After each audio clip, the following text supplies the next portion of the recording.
Hello guys. चलो good morning, सब लोग ध्यान देंगे। तो जैसे कि हमें पता है अभी अभी नवनीत पब्लिकेशन ने महाराष्ट्र स्टेट बोर्ड का स्टैंडर्ड 11 का क्या इशू किया है, प्रैक्टिस पेपर इशू किया। ये बहुत अच्छा है सबके लिए, इसलिए क्योंकि इससे हमें पता चलेगा कि एग्जैक्ट पेपर पैटर्न क्या आने वाला है और किस हिसाब से हमें तैयारियां करनी है। सिलेबस कोविड की वजह से काफी पीछे चल रहा है कई लोगों का, उसे कवर करने के लिए समय भी कम है। उम्मीद है कि अप्रैल के एंड में या ज्यादा से ज्यादा मई में ऑफिशियली किसके 12 standard Maharashtra state board commerce की एग्जाम स्टार्ट हो जाएगी। तो उसके हिसाब से हम देखते हैं, आज एक प्रैक्टिस पेपर को गो थ्रू करते हैं, वो है अकाउंट का। ये पीडीएफ है, इसका क्यूआर कोड दिया है, आप चाहो तो इसको नवनीत की ऑफिशियल वेबसाइट से डाउनलोड भी कर सकते हो। तो आइए हम देखते हैं इस प्रैक्टिस पेपर में दिया क्या है। ये आपको रखना चाहिए, ये क्यूआर कोड अगर आप स्कैन करो you can download this from the website also. अब आइए, इनका कहना क्या है कि पेपर का पैटर्न कैसा रहेगा, इसको गौर से पहले समझते हैं और फिर एग्जाम्स पे चलते, क्वेश्चंस पे भी चलते हैं। आज हम क्वेश्चन नहीं सॉल्व करेंगे, इसके क्वेश्चन जो है इसके प्रैक्टिस पेपर के सारे क्वेश्चंस मैं एक सेपरेट वीडियो सीरीज इसके लिए अपलोड करूंगा, जिसमें हम अकाउंट्स के जितने भी practice paper Navneet sample paper में दिए हैं ये सॉल्व करवा लेंगे। तो आपका रिटर्न एग्जामिनेशन जो है वो 80 मार्क्स का होगा। आपका जो इंटरनल मार्क्स हम जिसको कहते हैं एप्लीकेशन बेस्ड टेस्ट, जो आपको कॉलेज अलॉट करेगा आपका, वो रहेगा कितने मार्क्स का, 20। और ऐसे आपके मार्कशीट में आपको आउट ऑफ 80 मार्क्स दिखेंगे। तो इसमें हमारा जो पहला यूनिट है introduction to partnership final account, ये 12 मार्क्स के लिए इसका एक डिस्क्रिप्टिव क्वेश्चन आएगा और 4 मार्क्स के इसके ऑब्जेक्टिव आएंगे। तो कुल मिला के 12 और 4 16 मार्क का इसका क्वेश्चन बनता है। उसके बाद account for not for profit concern, ये आपको कंपलसरी में आएगा। मतलब पहला कंपलसरी जो चैप्टर है वो है फाइनल अकाउंट ऑफ पार्टनरशिप। इसके ऑप्शन में आपको कुछ नहीं आएगा, बिल्कुल 100% आपको ये टॉपिक करके जाना है। 12 मार्क का क्वेश्चन आपको एग्जाम पेपर में दिखेगा और इसके 4 ऑब्जेक्टिव टाइप क्वेश्चन भी आपको नजर आएंगे। तो 16 मार्क का एक कंपलसरी वेटेड चैप्टर है जो बिल्कुल करना है, मतलब करना ही है, नो चॉइस टू इट। उसके बाद accounts for not for profit concern में भी आपको कोई ऑप्शन नहीं आएगा, कंपलसरी क्वेश्चन आएगा 12 मार्क्स के लिए। एमसीक्यूज आएंगे 4 मार्क के लिए। इस तरह से ये भी एक 16 मार्क्स का आपका कंपलसरी क्वेश्चन बनता है। हम पढ़ रही है 18 मार्क का जो आपका क्वेश्चन पेपर आने वाला है बोर्ड में, ये कैसा रहेगा। देन आपको ऑप्शन में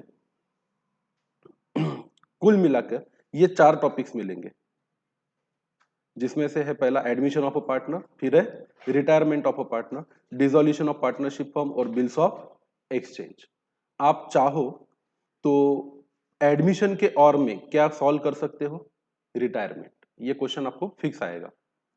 या आप चाहो तो पार्टनरशिप के और में क्या सॉल्व कर सकते हो, बिल्स ऑफ एक्सचेंज। तो अगर आप लोग ऑप्शन लेके चल रहे हो तो वैसे तो मैं सजेस्ट करूंगा कि पूरा सिलेबस कवर करके चलिए एग्जाम में, कोई भी टॉपिक को ऑप्शन में ना छोड़िए। पर अगर आप ऑप्शन लेके चलना चाहते हो तो आप एडमिशन या रिटायरमेंट में से कोई एक टॉपिक कर सकते हो और डिसोल्यूशन या बिल्स ऑफ एक्सचेंज में से कोई एक टॉपिक कर सकते हो। बट स्टिल रिकमेंडेड कि आपको चारों के चारों यूनिट करके जाने चाहिए, फिर आपको जो ज्यादा कंफर्टेबल लगे वो आप कर सकते हैं। तो इसमें 10-10 मार्क के आपको 4 क्वेश्चन पूछे जाएंगे। ये 40 मार्क का है विथ कुल मिला के, और ऑप्शन के साथ आपको कोई भी 2 सॉल्व करने, जिसमें आपको कितने मार्क्स मिलेंगे, 20 मार्क्स। जब हम क्वेश्चन पेपर देखेंगे तो और भी क्लियर हो जाएगा ये फंडा। और इस पे ऑब्जेक्टिव्स भी आएंगे 4 मार्क्स के, हर यूनिट पे 2-2 मार्क्स के, जिसमें से 2 आप और में छोड़ सकते हो और 2 आपको सॉल्व करने। उसके बाद आएगा आपको अगला टॉपिक जो है death of a partner, company accounts, analysis of financial statement और कंप्यूटर इन अकाउंटिंग। ये कुल मिला के 4 चैप्टर्स हैं। इन 4 में से कोई भी एक question death of a partner या कंपनी अकाउंट का, इशू ऑफ शेयर का, आप सॉल्व कर सकते हो, आपका और में पूछा जाएगा। या एनालिसिस ऑफ फाइनेंशियल स्टेटमेंट के और में आपको अकाउंटिंग इन कंप्यूटर में से कोई एक क्वेश्चन, डेट और हाँ, ये डेट्स के और में आपको एनालिसिस ऑफ फाइनेंशियल स्टेटमेंट और कंपनी अकाउंट्स के और में कंप्यूटर इन अकाउंटिंग पूछा जा सकता है। वैसे ये स्पेसिफाई किया नहीं है, मैं आपको बता दूं, इन 4 में से कोई भी 2 आ सकते हैं, इन 4 में से कोई भी 2 आ सकते हैं। तो ये नहीं है कि आपको एडमिशन के और में रिटायरमेंट ही आएगा, हो सकता है कि एडमिशन के और में डिसोल्यूशन आ जाए या रिटायरमेंट के और में बिल्स ऑफ एक्सचेंज आ जाए। तो बस आपको 4 में से कोई 2 करने, तो it will be risky for you to skip anything. तो कुछ स्किप करके जाने की कोशिश मत करना। उसके बाद ये जो 4 टॉपिक है, death, company accounts issue of shares जिसमें आता है, एनालिसिस ऑफ फाइनेंशियल स्टेटमेंट और कंप्यूटर इन अकाउंटिंग, इन चार में से किसी भी दो टॉपिक पे आपको क्या सॉल्व करने पड़ सकते हैं, क्वेश्चन सॉल्व करने पड़ सकते हैं। स्पेसिफिकली बोल नहीं सकते हम कि वो कौन से दो टॉपिक रहेंगे, it is not that much specified, तो उसकी रिस्क लेके मतलब नहीं है। इस तरह से कुल आपको 80 मार्क्स का क्वेश्चन पेपर सॉल्व करना है। आइए एक सैंपल पेपर देखते हैं।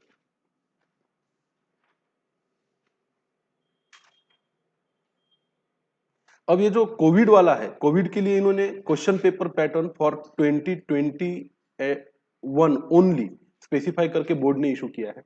ये पैटर्न देख लेते हैं। इसमें क्या लिखा है कि आपको क्वेश्चन नंबर 1 आएगा, फॉलोइंग टाइप्स ऑफ सब question any four will be asked. तो इसमें से कुछ भी पूछा जा सकता है, सिलेक्ट वन करेक्ट ऑप्शन। इसमें ऑप्शन नहीं रहेंगे, चार ही आएंगे और आपको कितने सॉल्व करने, चार ही सॉल्व करने। गिव वन फॉर या फ्रेज या टर्म पे आपको क्वेश्चन पूछा जा सकता है, ट्रू और फॉल्स पूछा जा सकता है, ऑड वन आउट पूछा जा सकता है, कंप्लीट द सेंटेंस मतलब फिल इन द ब्लैंक पूछा जा सकता है, आंसर इन वन सेंटेंस पूछा जा सकता है। ये तो बिल्कुल आप एक्सपेक्ट कर सकते हो कि ये पूछा ही जाएगा। डू यू एग्री और डिसएग्री आपको पूछा जा सकता है, कैलकुलेट करने के लिए क्वेश्चन आ सकता है। Specimen of bills of exchange पे आपको क्वेश्चन पूछा जा सकता है, और कुछ टेबुलर क्वेश्चंस आपको कंप्लीट करने के लिए कहे जा सकते हैं। विशेष सिर्फ इस एग्जाम के लिए क्वेश्चन नंबर 2 में एडमिशन और रिटायरमेंट के और में उन्होंने ऑप्शन दिया है। वैसे ये रेगुलर ऑप्शन नहीं है, यहाँ पे चार में से कोई दो आएंगे, पर ड्यू टू कोविड ये स्पेसिफिक एक ऑप्शन दिया गया है, एडमिशन उसके और में क्या, रिटायरमेंट। तो आप अगर 2020-21 के सेशन में एग्जाम दे रहे हो, मतलब 2021 में अगर आप आपका एग्जाम दे रहे हो, तो आप बिल्कुल चांस ले सकते हो एडमिशन या रिटायरमेंट में से कोई एक टॉपिक करके जाने के लिए। अगला क्वेश्चन है थर्ड क्वेश्चन, इसमें आपको डिसोल्यूशन के और में क्या पूछा जाएगा, बिल्स ऑफ एक्सचेंज। ये इन्होंने स्पेसिफाई किया है, तो इस बार तो पेपर पैटर्न ऐसा ही रहेगा। Here you can take a chance, dissolution या और में क्या, बिल्स ऑफ एक्सचेंज। उसके बाद के क्वेश्चन में आपको इशू ऑफ शेयर्स के और में पूछा जाएगा क्या, कंप्यूटर अकाउंटिंग। इसमें से कोई एक टॉपिक जो आपको ठीक लगे, जिसमें आपको लगता है कि आप स्कोर कर सकते हो। कंप्यूटर इन अकाउंटिंग थ्योरेटिकल है, तो चांस कम है कि थ्योरी में आउट ऑफ मार्क्स मिले। You can surely go for the issue of shares, इसमें पूरे आउट ऑफ मार्क्स स्कोर करने का पूरा चांस है। फिर आपको डेथ और एनालिसिस ऑफ फाइनेंशियल स्टेटमेंट और में दिया है, विशेष सिर्फ कोविड अफेक्टेड एग्जाम्स के लिए, तो इसमें से आप कोई भी एक कर सकते हो। Again analysis of financial statement will require lot of calculations, तो रेशियोस आ सकता है, कंपेरेटिव बैलेंस शीट आ सकती है, तो इसमें आपको कैलकुलेशंस करने पड़ सकते हैं विच मे कंज्यूम टाइम। तो in that case you can prefer a death of a partner, जहां पे आप आउट ऑफ मार्क्स स्कोर सकते हो। वैसे एनालिसिस ऑफ फाइनेंशियल स्टेटमेंट भी काफी इजी और स्कोरिंग टॉपिक है। Problems for on not for profit concern compulsory topic है, ये बिल्कुल आपको सॉल्व करना है, मतलब करना ही है, इसके ऑप्शन में कुछ नहीं आएगा। और पार्टनरशिप फाइनल अकाउंट भी एक कंपलसरी टॉपिक है, ये भी आपको सॉल्व करना है, इसमें भी आपको कोई ऑप्शन दिया गया नहीं है। तो एक पेपर पैटर्न देखते हैं अपन, ये आपके काम का है नहीं वैसे। ये रहा एक प्रैक्टिस पेपर इन्होंने दिया है, बुक कीपिंग एंड अकाउंटिंग का पार्ट 1 का मॉडल प्रैक्टिस पेपर नाम दिया है नवनीत वालों ने, इसको पढ़ते हैं। तो यहाँ पे पहला क्वेश्चन है ए, सिलेक्ट द करेक्ट ऑप्शन। यहाँ पे आपको कोई ऑप्शन नहीं है, 5 मल्टीपल चॉइस क्वेश्चन दिए हुए हैं आपको, एमसीक्यूज दिए हुए, और उसको 5 मार्क है। हर किसी क्वेश्चन को आपको 1 मार्क मिलेगा। क्वेश्चन हम बाद में लेंगे, क्वेश्चन का पूरा सेशन लूंगा मैं, जितने भी क्वेश्चन पेपर्स नवनीत में दिए गए, इसका एक वीडियो हम क्या करेंगे, सीरीज अपलोड करेंगे और उसको यूट्यूब पे हम डालेंगे सबके लिए। Right one word phrase term which can substitute each of the following statement. यहाँ पे भी आपको 5 वन टर्म के क्वेश्चंस दिए हैं, कंपलसरी है, और इसके कितने मार्क्स है, 5 मार्क्स है। कंप्लीट द फॉलोइंग सेंटेंस में भी आपको 5 दिए हुए, कितने मार्क्स के लिए, 5 मार्क्स के लिए। और ऑप्शन क्वेश्चन 1 का डी दिया हुआ है, इसमें भी आपको आंसर इन वन सेंटेंस करना है, कितने मार्क के लिए, 5 मार्क के लिए। तो आपने ये देखा होगा कि क्वेश्चन नंबर 1 में ऑप्शंस नहीं है। कितने मार्क्स का है क्वेश्चन नंबर 1, 20 मार्क्स का, और इसमें 5-5 मार्क के 4 क्वेश्चन आपको पूछे जाएंगे। इस तरह से आपको कंपलसरीली कितने मार्क अटेंड करने हैं, 20 मार्क अटेंड करने। फिर अगला, जैसे कि हमने ऊपर देखा है, यहां पे एक क्वेश्चन नंबर 2 है जो डिपेंड करता है एडमिशन ऑफ अ पार्टनर पे, और आप देखोगे कि एडमिशन ऑफ अ पार्टनर के और में जो आया है वो है रिटायरमेंट ऑफ अ पार्टनर। तो एक काम और करना, जैसे यहाँ पे दिया तो नहीं है कि क्वेश्चन नंबर 2 का ए है और बी है, क्वेश्चन नंबर 2 में ही और में दिया है, तो मेक श्योर कि आप जब अपना आंसर पेपर लिखो तो आप ऐसे लिखोगे, क्वेश्चन नंबर 2, या तो आप एडमिशन का सॉल्व कर रहे हो तो एडमिशन ऑफ पार्टनर, इसको अंडरलाइन कीजिए, फिर आप अपना आंसर लिखिए। या तो आप लिखिए क्वेश्चन नंबर 2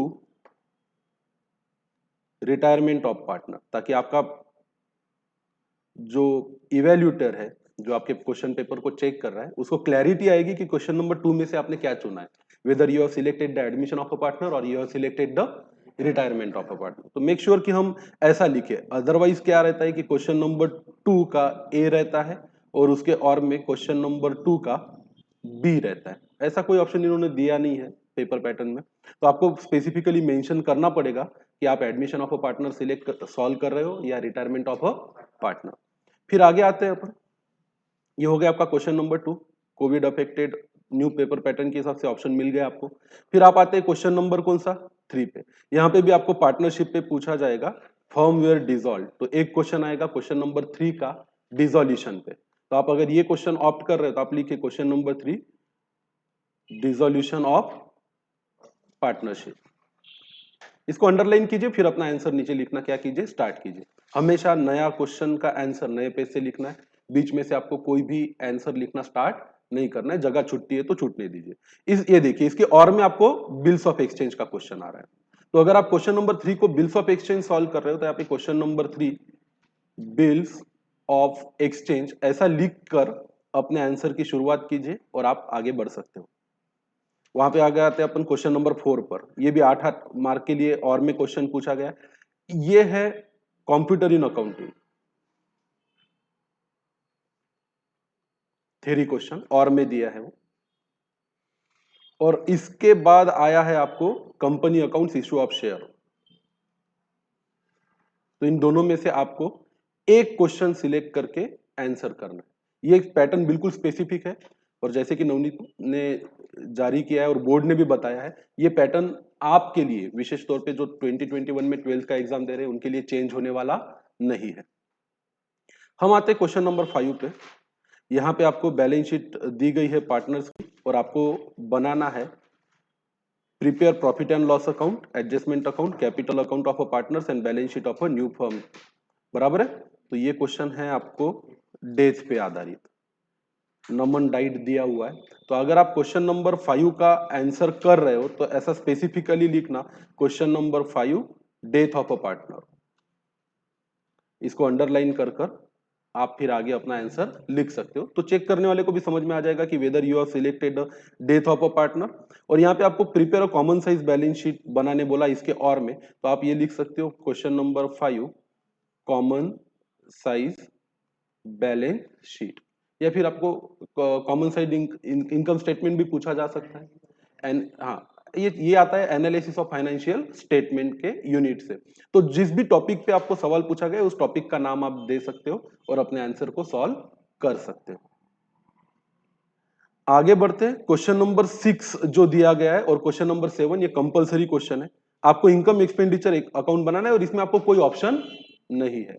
ये है नॉट फॉर प्रॉफिट कंसर्न के लिए, तो इसमें कुछ लिखने की जरूरत नहीं है क्वेश्चन 6 में, क्योंकि ऑप्शन है नहीं और नहीं है। तो आप क्वेश्चन 6 लिख के इसका क्या कर सकते हो आंसर कर सकते हो। ये क्वेश्चन आएगा किस पे, नॉट फॉर प्रॉफिट कंसर्न वाले टॉपिक पर।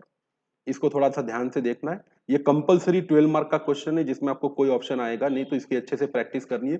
और लास्ट जो क्वेश्चन नंबर 7 है वो 12 मार्क का कंपलसरी क्वेश्चन है विदाउट एनी ऑप्शन, जो आएगा आपको final account of a partnership पर। तो ये पूरा ट्रायल बैलेंस आपको दिया रहेगा, उसमें ढेर सारी आपको क्या दी रहेगी एडजस्टमेंट दी रहेगी। तो मैं कोशिश करूंगा कि नेक्स्ट लेक्चर से ईच डे या हफ्ते में कम से कम 3 दिन तो भी मैं आपके लिए फ्रेश वीडियोस अपलोड करूं। हम इसको बोलेंगे free videos on Navneet's practice paper for 12th commerce state board 2021 exam. तो आप फॉलो करते रहिए हमारे चैनल को और अपडेट रहिए आने वाले पूरे प्रैक्टिस पेपर के लिए। इसके बाद इनका एक 21 इशू करते हैं नवनीत वाले, जिसमें भी काफी सारे रिवीजन टेस्ट पेपर और टॉपिक्स होते हैं, हम उसको भी कवर करेंगे online. Not everything will be free, पर मैं कोशिश करूंगा कि जितने ज्यादा से ज्यादा पेपर हो सके फ्री में अवेलेबल करवा दूं। वैसे हमारे यूट्यूब चैनल पे मेंबरशिप का ऑप्शन भी है, जहां पे आप ₹59 पर मंथ भरकर 12 स्टैंडर्ड की मेंबरशिप ले सकते हो, जिसमें आपको सारे exclusive live stream video available कराए जाएंगे और आपको नोटिफाई भी किया जाएगा जब भी हम यूट्यूब पे लाइव लेकर आएंगे आपके लिए नए नए लेक्चर्स। तो फॉलो करते रहिए, लाइक करते रहिए। उम्मीद करता हूँ ये सेशन आपको पसंद आया, आप शेयर करेंगे इसको अपने फ्रेंड्स के साथ, ताकि ज्यादा से ज्यादा बच्चे समझ सके कि पेपर पैटर्न कैसा रहने वाला है और आपको किस दृष्टिकोण से और किस दिशा में अपना तैयारी करना है। सबको बहुत बहुत शुभकामनाएं, ऑल द बेस्ट। अच्छे से पढ़ो, अच्छे मार्क्स स्कोर करो। कोई भी दिक्कत हो तो आप मुझे मेल लिख सकते हो admin@dineshwadera.com पर। मैं कोशिश करूंगा कि आपके ज्यादा से ज्यादा सवालों के मैं जवाब दूं। dineshwadera.com को आप विजिट करते रहिए, जहां पे आपको लेटेस्ट अपडेट मिलते रहेंगे। Thank you so much, have a nice day. सबको मकर संक्रांति की ढेरों शुभकामनाएं।